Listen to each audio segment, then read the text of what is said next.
"He's just a waiter," my son-in-law proclaimed to the wedding guests, pointing at me with contempt as if I were a shadow unworthy of his elite world. The guests nodded, and I silently filled their glasses. But when someone exclaimed, "My God, he's on TV!" my son-in-law dropped his champagne glass. That moment changed everything. Before we continue, please subscribe to the channel and let us know where you're listening in the comments. The gift box felt heavier in my hands than it should have.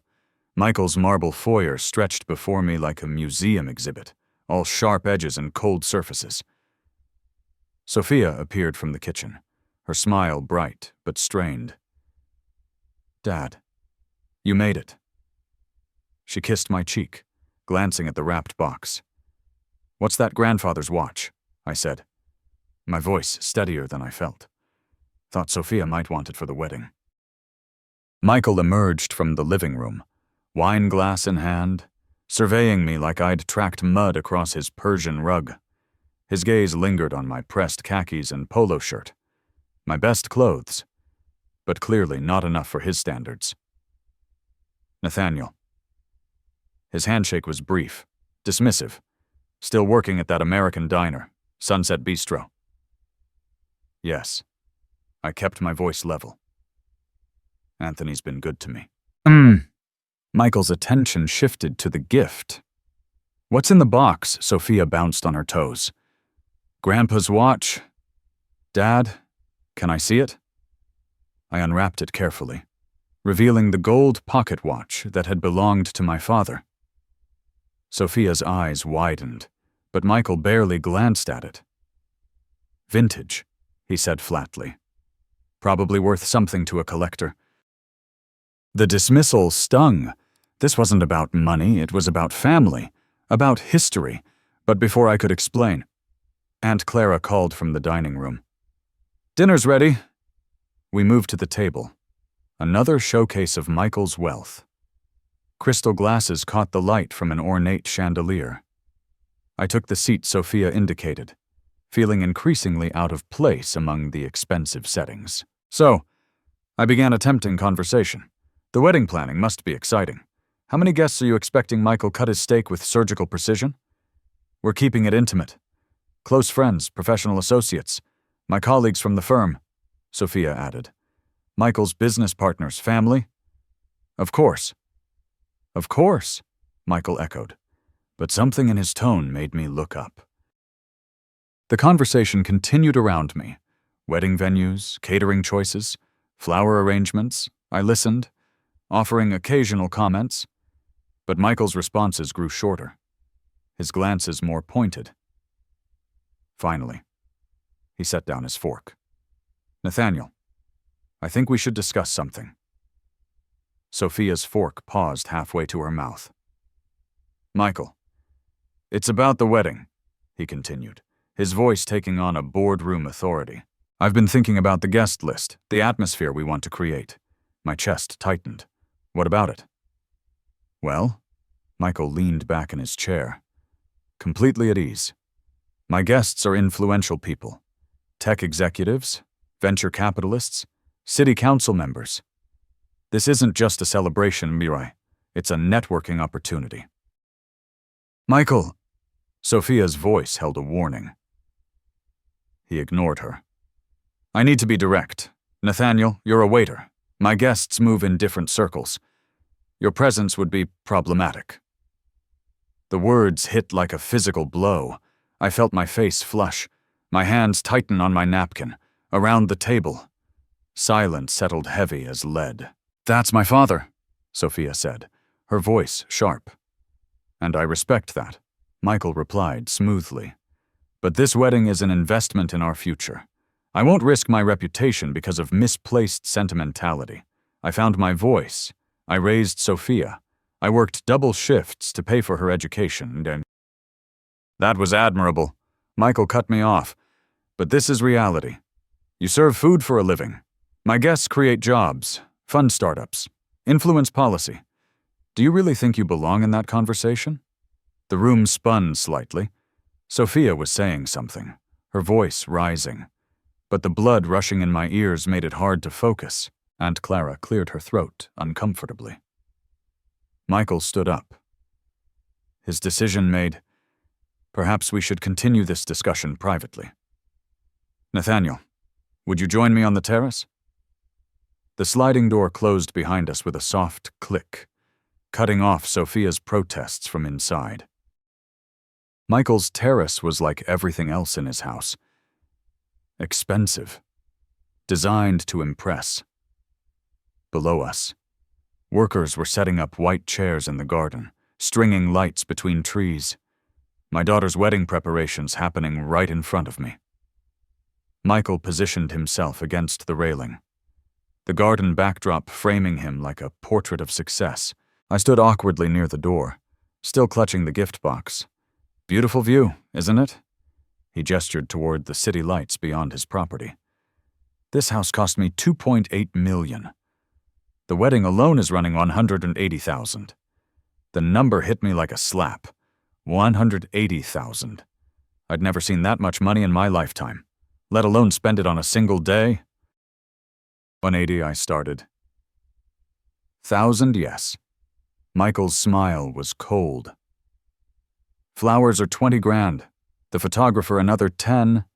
Sophia's dress, 15,000. Each figure was a reminder of the gap between us.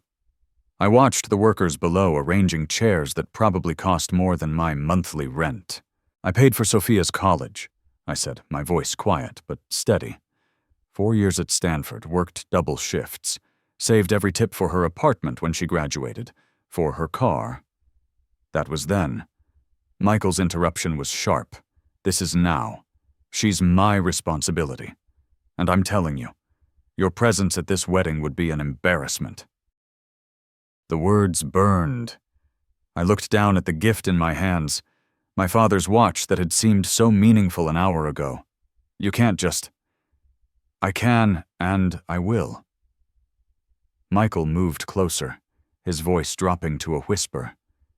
Do you understand what this day means? Senator Williams will be there. The mayor. CEOs whose companies could change Sophia's future. And you want to what? Serve them drinks. Through the glass door. I could see Sophia pacing in the dining room, her face twisted with worry. She kept glancing toward the terrace, but made no move to interrupt. She's my daughter, I said. She's my fiancée. Michael's voice was final. And I won't let you turn her wedding into a charity case. This isn't about family sentiment. Nathaniel, this is about protecting what matters. The workers below had nearly finished with the chairs. Row after row of white seats, all facing an altar where my daughter would marry this man, where I wouldn't be allowed to sit. Fine. The word came out barely audible. I won't come. Michael's expression didn't change, but I caught a flicker of satisfaction in his eyes. I'm glad we understand each other. I turned toward the door, the conversation clearly over. My reflection in the glass looked old, defeated. Behind me, Michael remained at the railing, probably already planning which important person would sit in what should have been my seat. Nathaniel. His voice stopped me at the door. Leave the watch. Sophia shouldn't be burdened with reminders of complications. I paused, my hand on the door handle. The gift box felt impossibly heavy. Without looking back, I stepped inside, walking past Sophia's questioning gaze, past Aunt Clara's concerned frown. I made it to the front door before Sophia caught up with me. Dad. Wait. It's fine. Sweetheart. I kissed her forehead, still holding the unwrapped watch. Congratulations on your engagement. I walked to my car without looking back. The weight of Michael's dismissal settling into my bones like winter cold. The drive home took me through 3 different worlds. Michael's neighborhood with its manicured lawns and electronic gates gave way to middle-class suburbs, then finally to my part of town, where apartment buildings crowded together like old friends sharing space. My building had no doorman, no marble foyer, Just a lobby with fluorescent lights and mailboxes that hadn't been painted in years. I climbed 2 flights of stairs, my legs feeling heavier with each step. Inside my 1-bedroom apartment, the silence was complete. No expensive artwork on the walls, no crystal glasses catching light from designer fixtures, just photographs of Sophia at various ages. Graduation, birthdays, Christmas mornings, when money was tight, but happiness was abundant. I set the watch box on my kitchen table and stared at it.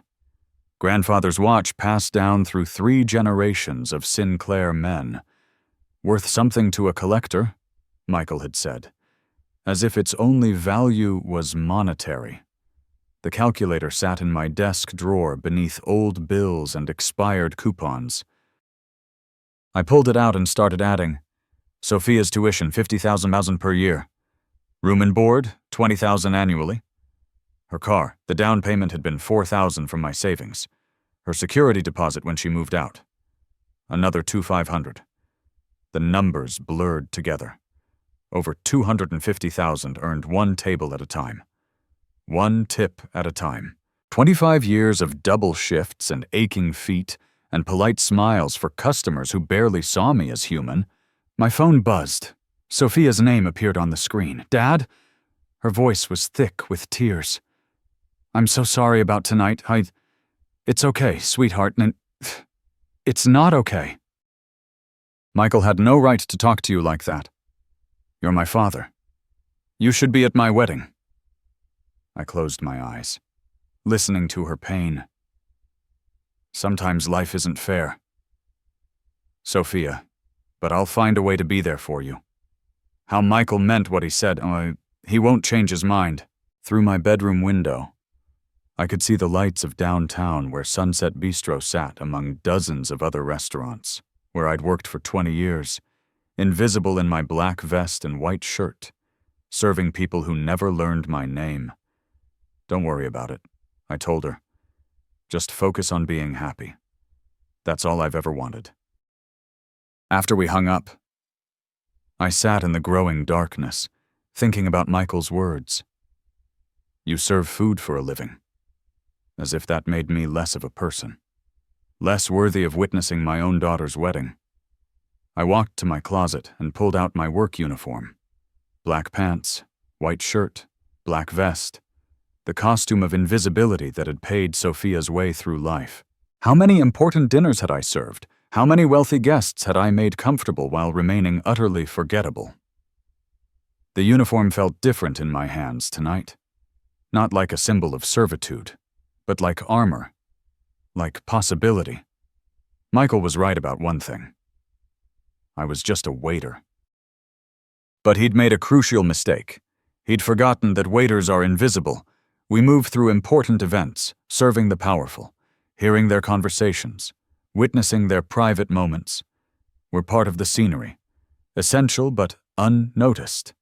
I held up the black vest, studying its simple lines.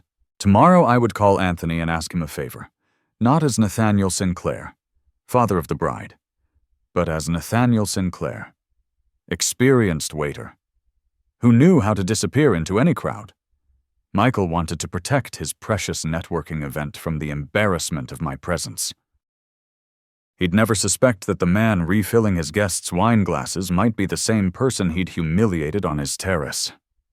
The watchbox caught the light from my desk lamp, its gold surface gleaming with promise. Grandfather's timepiece, marking moments that mattered. Soon it would mark the moment when a father reclaimed his place at his daughter's wedding. I smiled for the first time all evening. Michael Harrington was about to learn that some battles couldn't be won with money alone. Saturday morning came too early. Sleep had been impossible. My mind cycling through Michael's words, Sophia's tears, the weight of what I was planning. By 8:30, I was dressed and driving toward Sunset Bistro, the familiar route offering no comfort today. The restaurant looked different in morning light. Empty dining rooms always felt larger, more honest somehow. No guests to perform for, No masks to wear, just tables, chairs, and the quiet hum of preparation. Anthony's SUV sat in the staff parking lot. Good.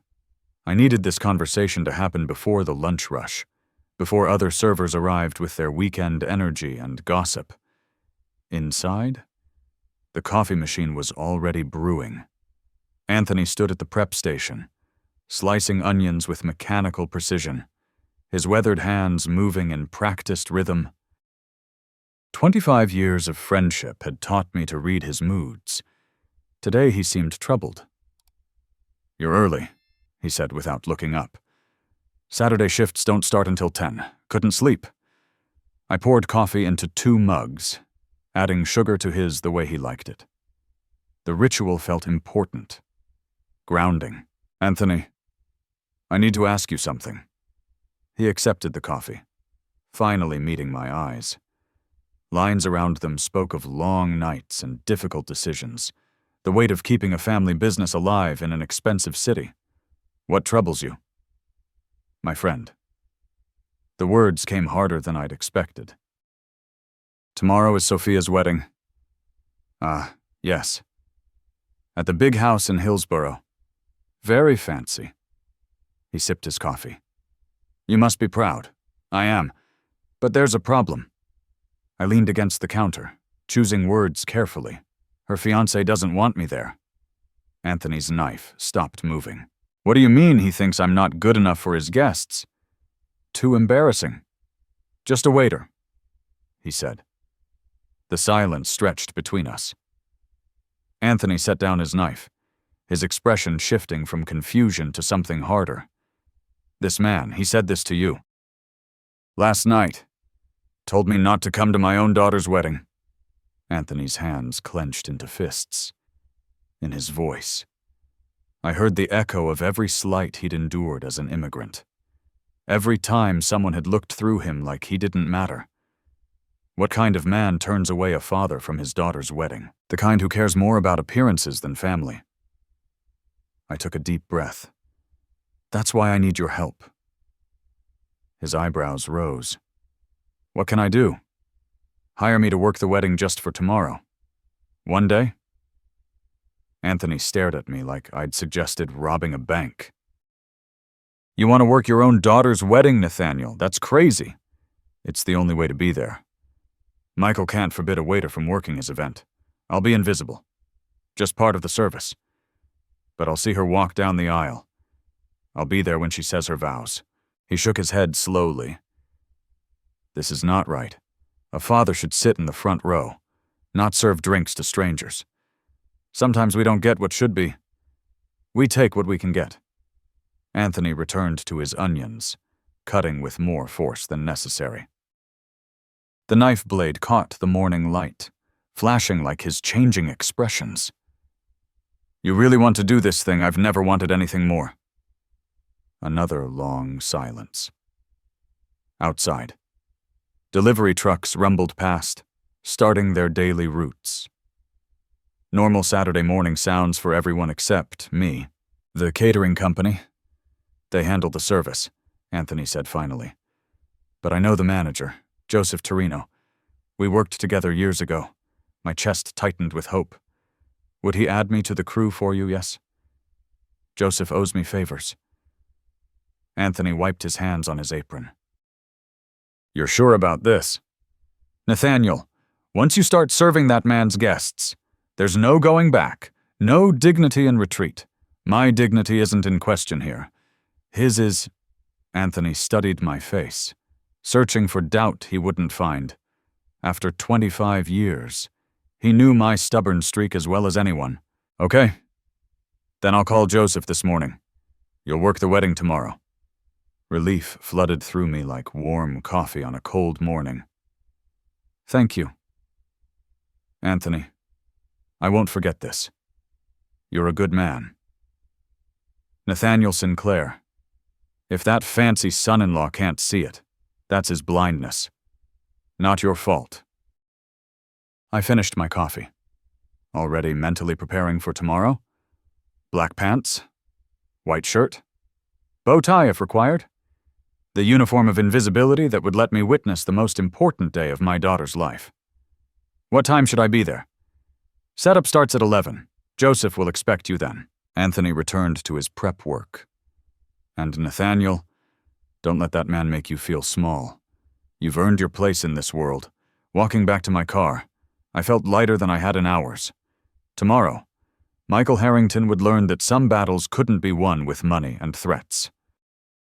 Some fathers couldn't be bought, intimidated, or erased. The morning sun felt warmer on my face. One more day to wait.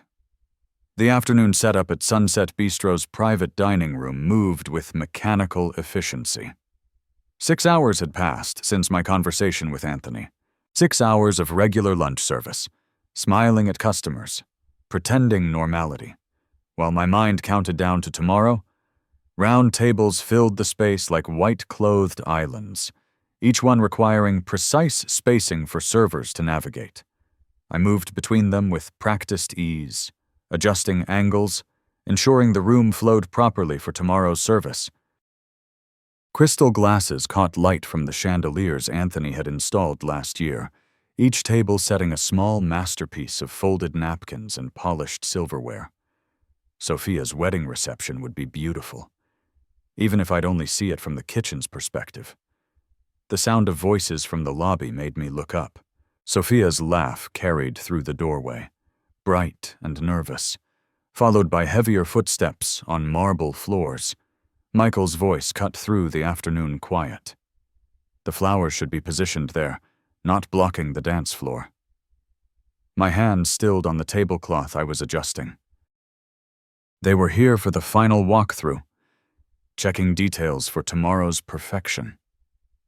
I hadn't expected this, hadn't prepared for seeing them before the wedding day.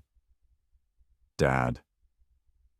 Sophia's voice floated from the doorway. I turned, forcing a smile. She looked radiant in her casual clothes, cheeks flushed with excitement and pre-wedding stress. Behind her, Michael's expression shifted from confusion to recognition to something much darker. What are you doing here? His words came out sharp, accusatory. Working. I kept my voice level, professional. Anthony asked me to help with setup. Michael's face went rigid. You can't be serious. Sophia stepped between us, her wedding glow dimming. What's wrong now? Your father is manipulating the situation, Michael said, his voice rising. I told him not to come to the wedding, so he gets himself hired as staff. I'm here to work, I repeated, straightening another chair. Nothing more. This is manipulation. Michael's control cracked. You want to humiliate me in front of my guests? The accusation hung in the air like broken glass. Sophia's hands pressed to her mouth, her eyes wide with the realization that her wedding day was becoming a battlefield. Stop it! Both of you! Her voice cracked with emotion. This is supposed to be the happiest day of my life. Michael pointed at me like I was contaminating his perfect event. He's doing this on purpose, making himself the victim, forcing his way into spaces where he doesn't belong. I belong wherever my daughter is, I said quietly. Not anymore. Michael's mask of civility finally slipped completely. She's my responsibility now. My wife, my guests, my event. And I won't have you serving drinks to people who matter while playing the martyred father. Sophia stepped toward me, tears starting. Dad, you don't have to do this. Yes, I do. I touched her shoulder gently. But don't worry, your guests won't even notice I'm here. I'll just do my job. Your job, Michael spat, is to stay away. This wedding costs more than you make in 5 years. I won't let you turn it into some pathetic statement about your wounded pride. The numbers again, I'm always back to money with him, as if dollar amounts determined human worth. My pride isn't wounded, I said. It's intact. Michael's laugh was harsh. Is it? Then why this charade? Why not accept that some doors are closed to you? Because she's my daughter. And tomorrow, when she needs her father's blessing, I'll be here to give it?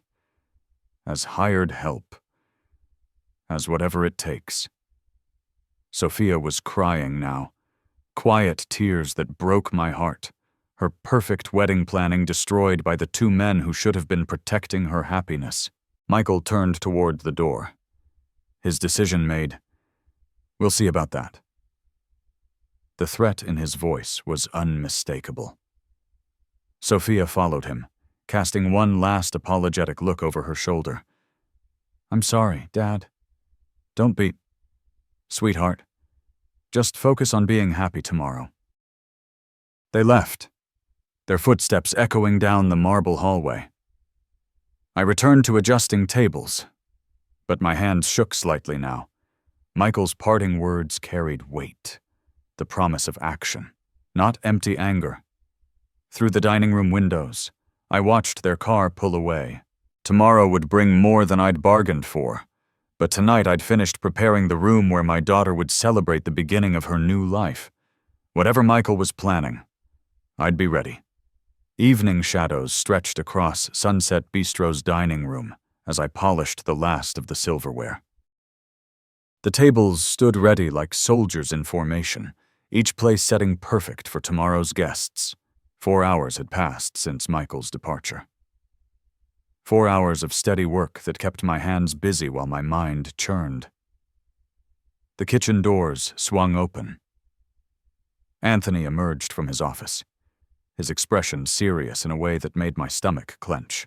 Something had changed in the hour since I'd last seen him.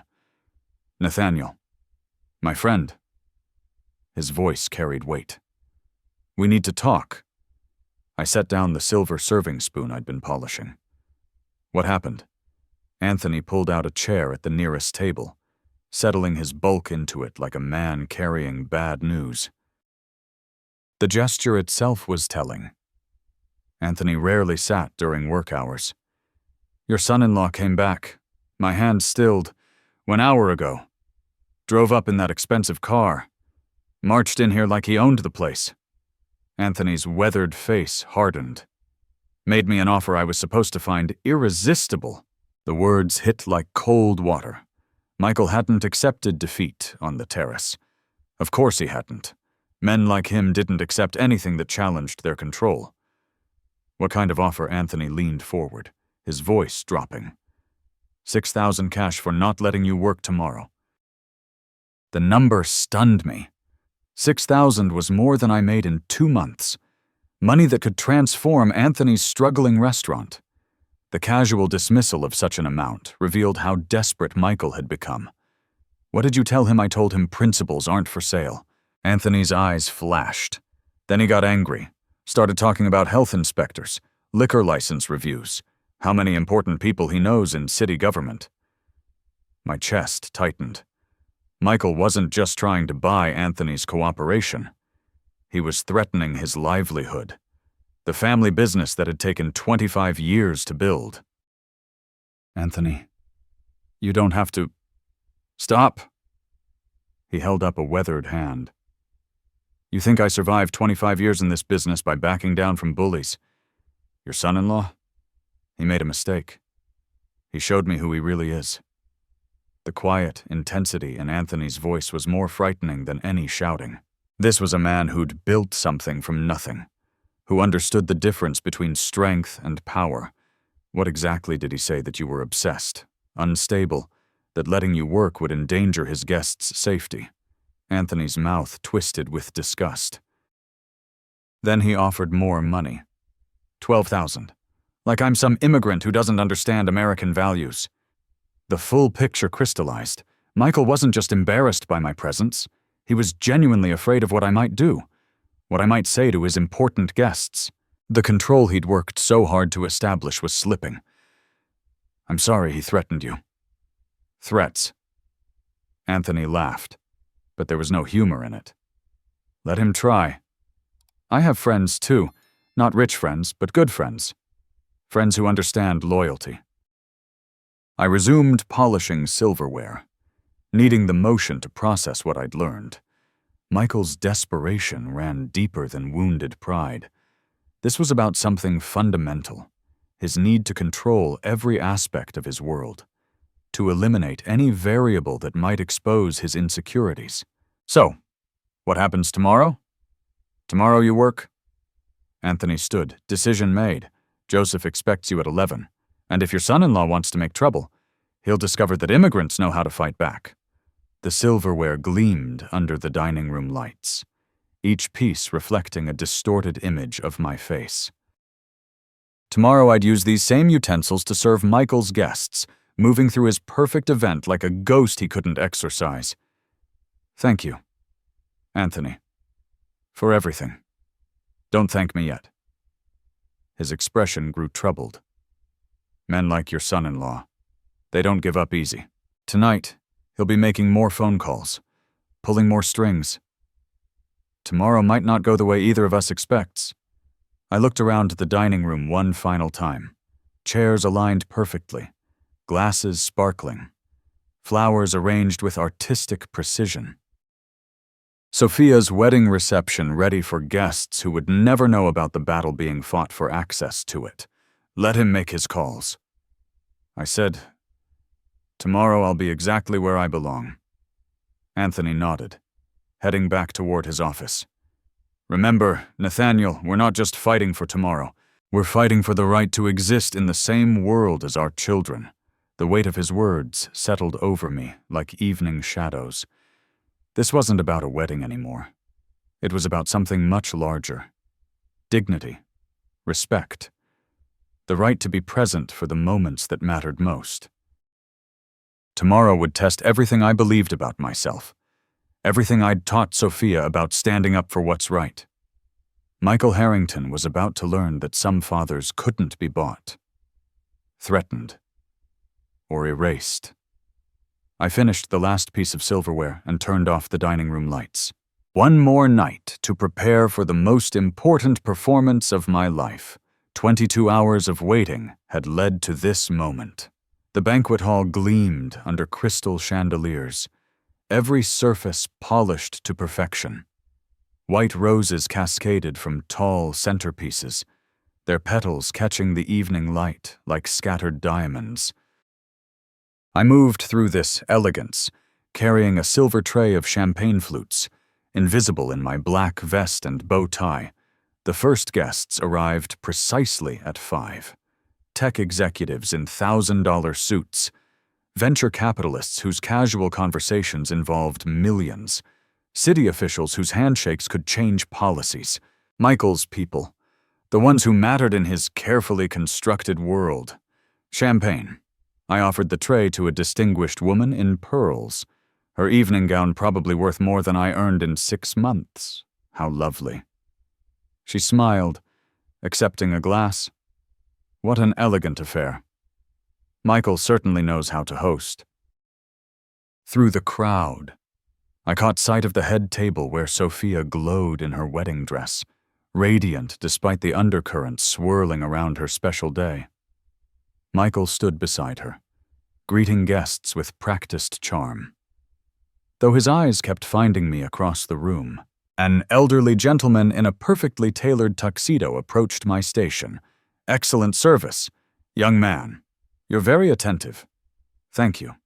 Sir, would you care for an appetizer?" He selected a salmon canapé from my tray.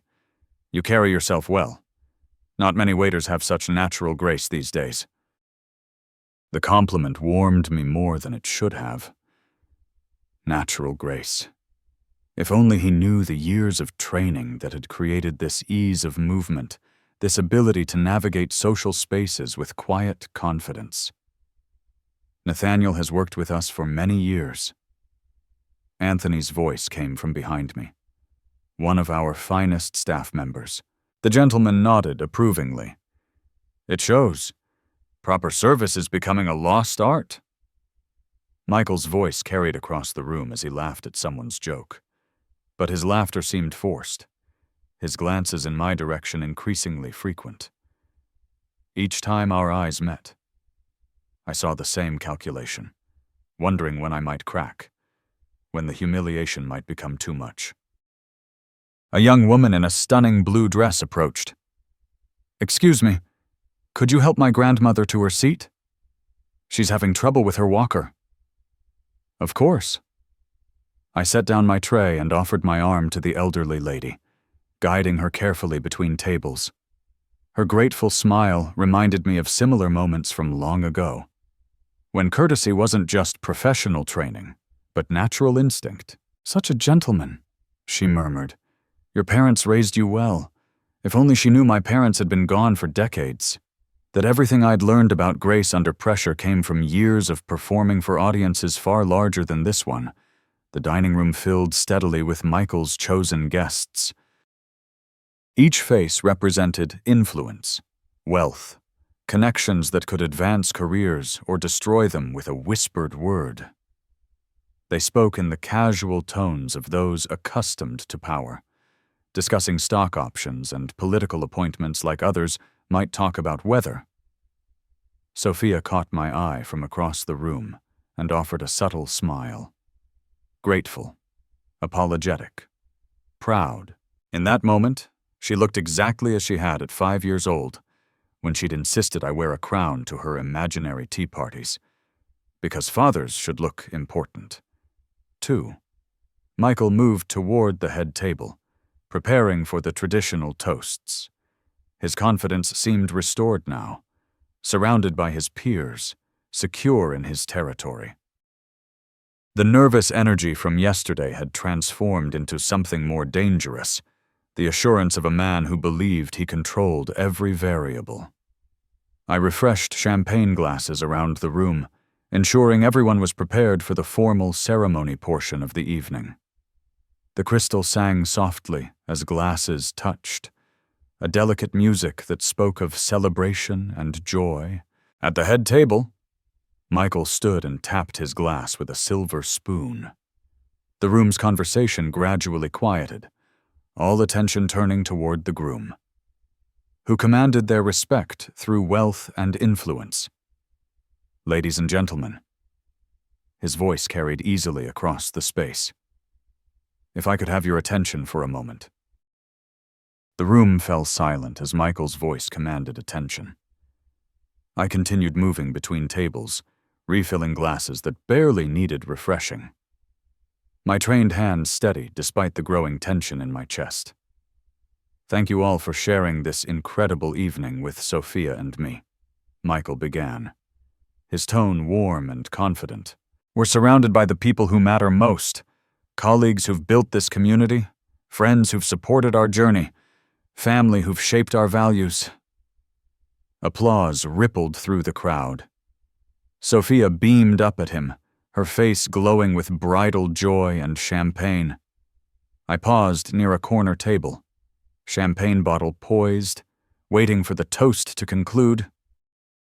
Michael's expression shifted subtly, his eyes finding mine across the room. Success in life comes from understanding your place, from recognizing what truly matters. We've invited people tonight who represent excellence, achievement, the very best of what our society offers. Something cold settled in my stomach. The toast was taking an unexpected turn, moving away from traditional celebration toward something more pointed. "Which makes it important," Michael continued, his voice gaining edge, "to acknowledge different levels of contribution. Not everyone reaches the same heights. Not everyone matters equally." Several guests shifted uncomfortably. This wasn't the warm, unifying message wedding toasts typically delivered. Take this man, for instance. Michael's hand gestured directly at me, causing every head in the room to turn. Nathaniel Sinclair, he's just a waiter. Never amounted to anything significant. Never built anything lasting.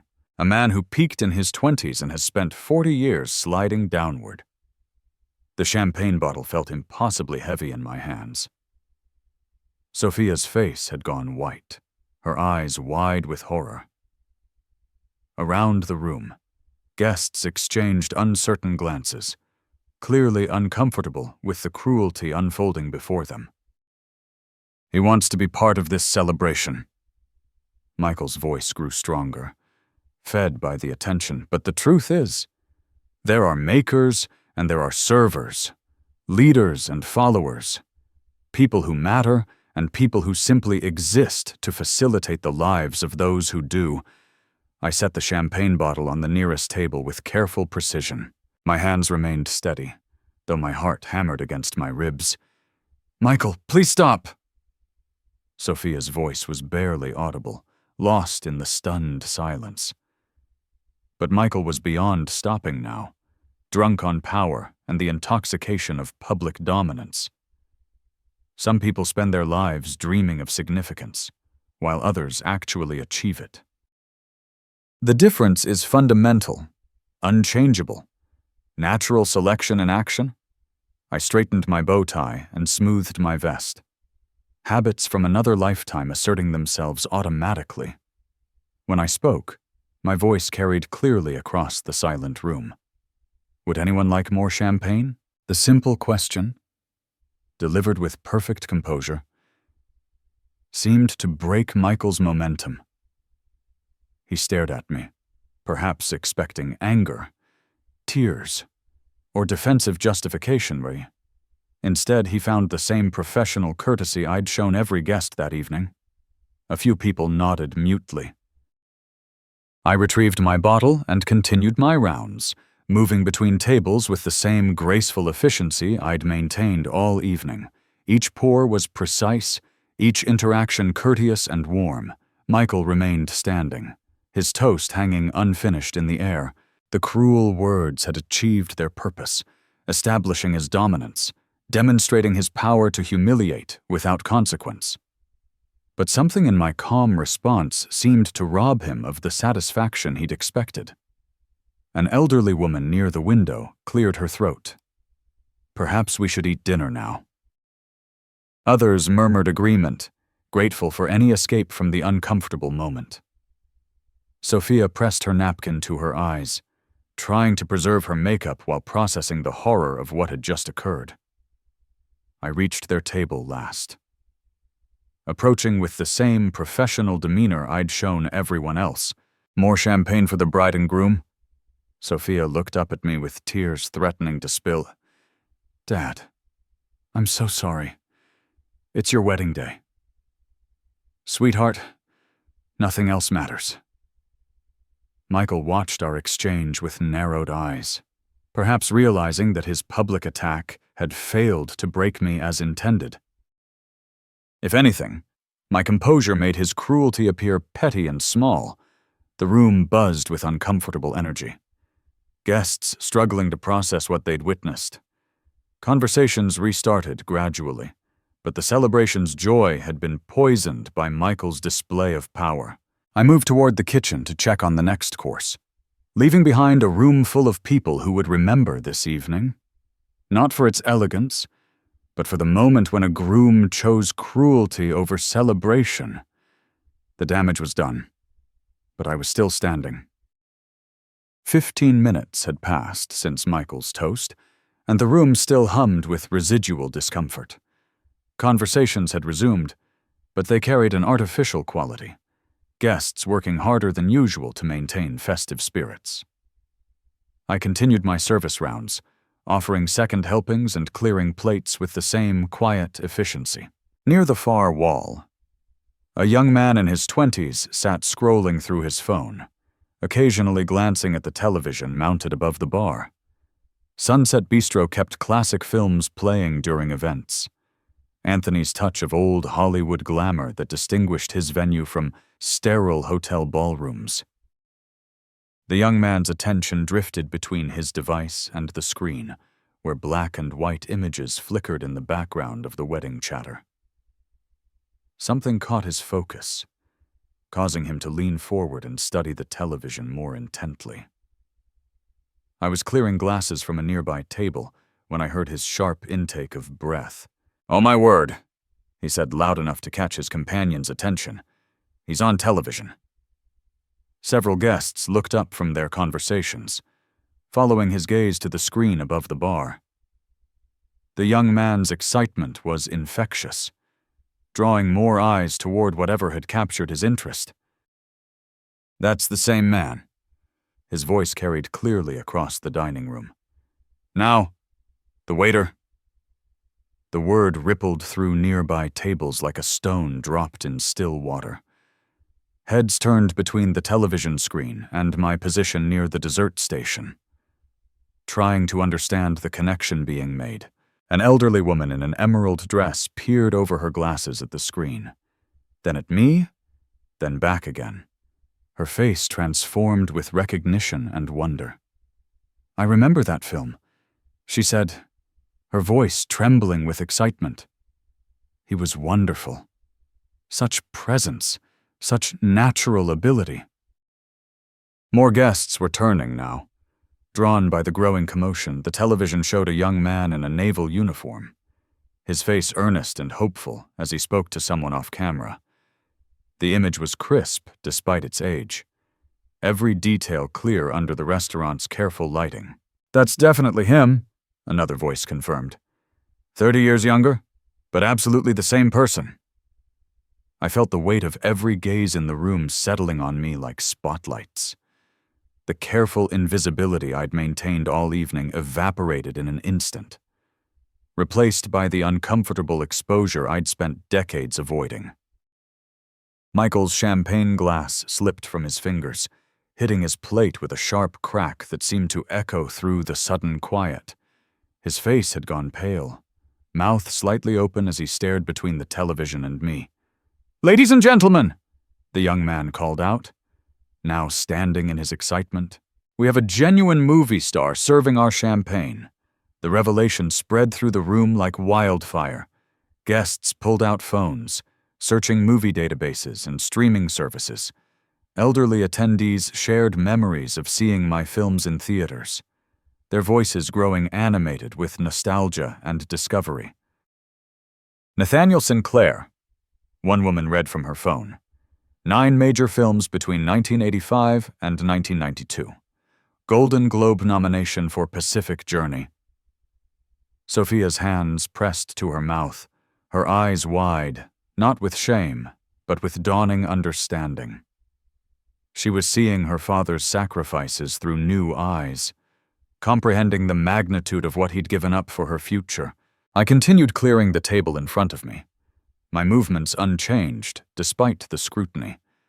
The young man on the television screen delivered his lines with passion and conviction, while the older man in the dining room simply did his job.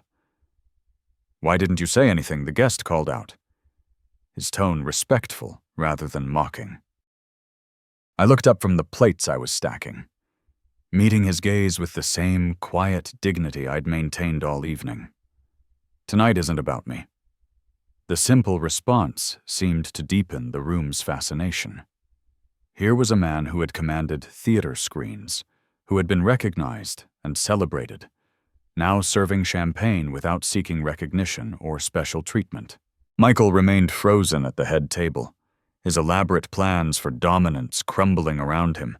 The man he'd publicly dismissed as insignificant had just been revealed as someone who had achieved exactly the kind of recognition Michael desperately craved. Around the room, phones emerged as guests searched for clips and photographs, eager to connect their glamorous discovery with the gracious server who had impressed them all evening. The television continued playing, indifferent to the drama unfolding in its glow. The room pulsed with excited whispers and pointing fingers.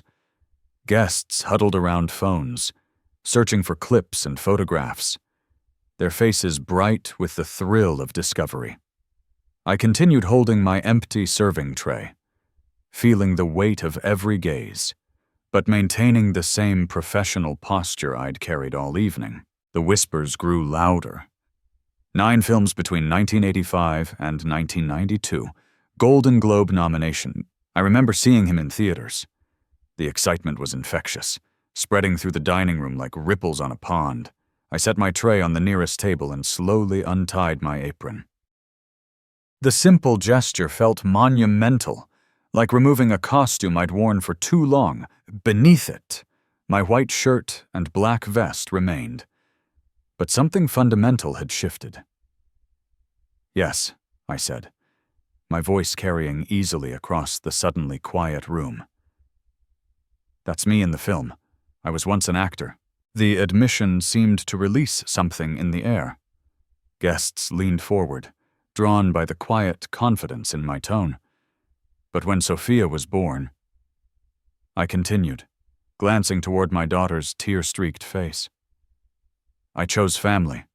I chose love over spotlights, steady work over uncertain fame.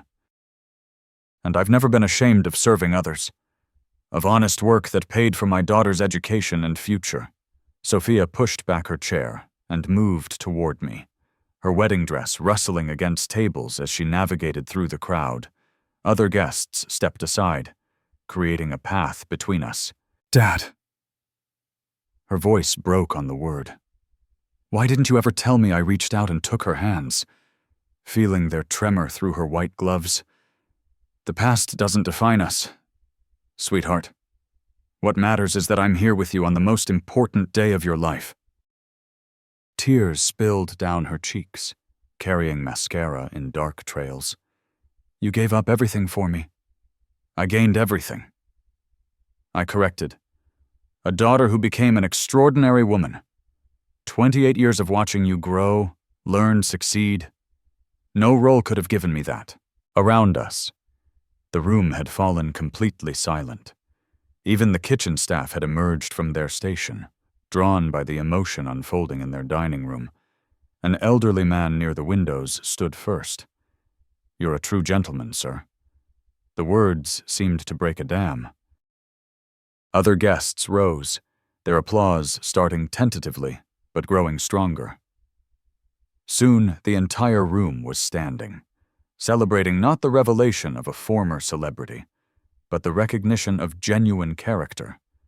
To Nathaniel, someone called out, "To real men who choose family," another voice added. The applause continued, warm and sustained. I looked around at faces that had witnessed my humiliation an hour earlier, and now showed nothing but respect and admiration. Sophia wrapped her arms around me, her wedding veil cascading over both our shoulders. "I'm so proud to be your daughter." At the head table, Michael remained seated, his face pale and his champagne glass forgotten in his hand.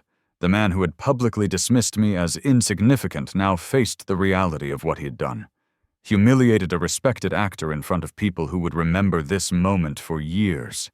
The applause gradually faded, but the energy in the room had completely transformed.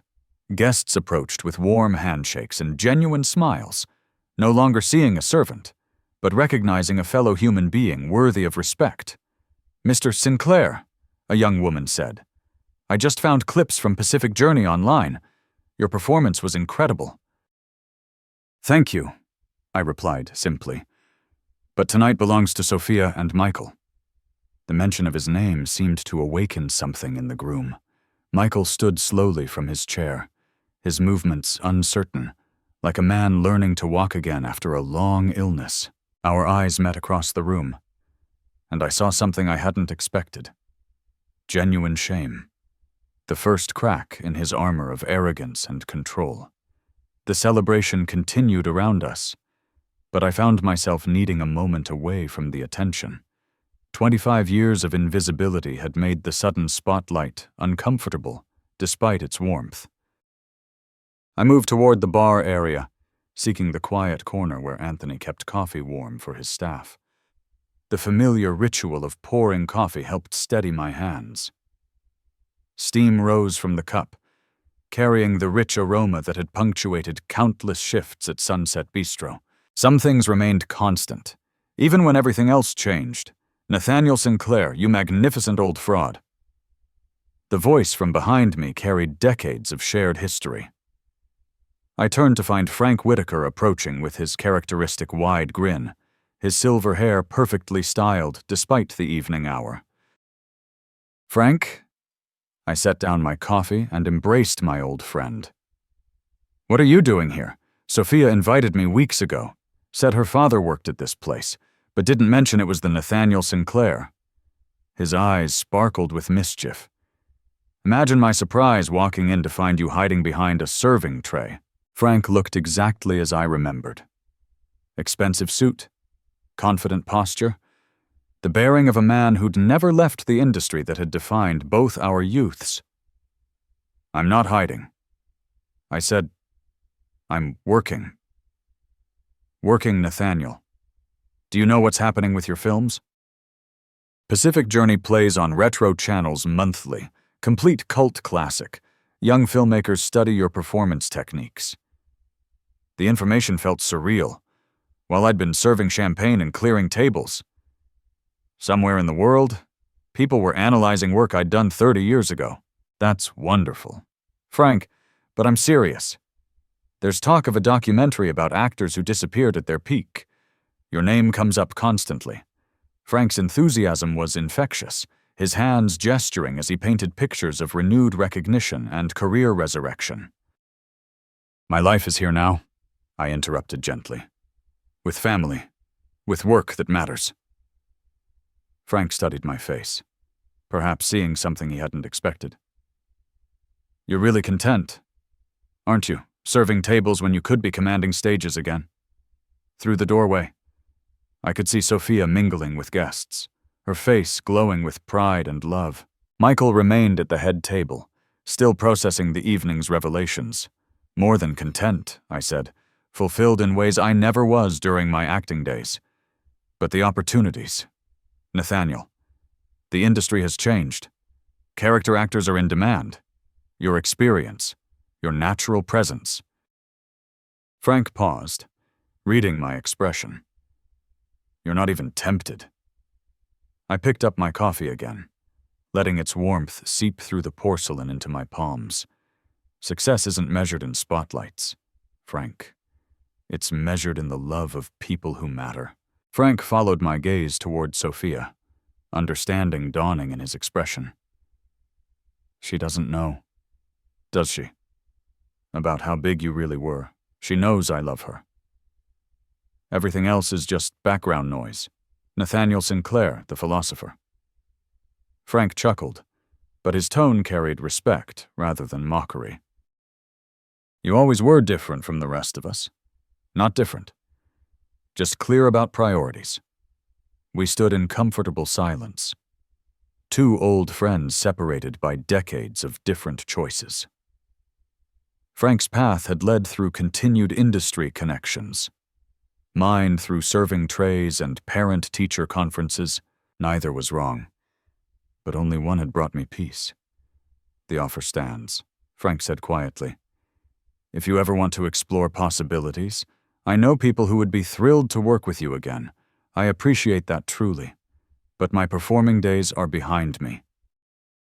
Frank nodded, finally understanding that this wasn't false modesty or fear, but genuine contentment with the life I'd built.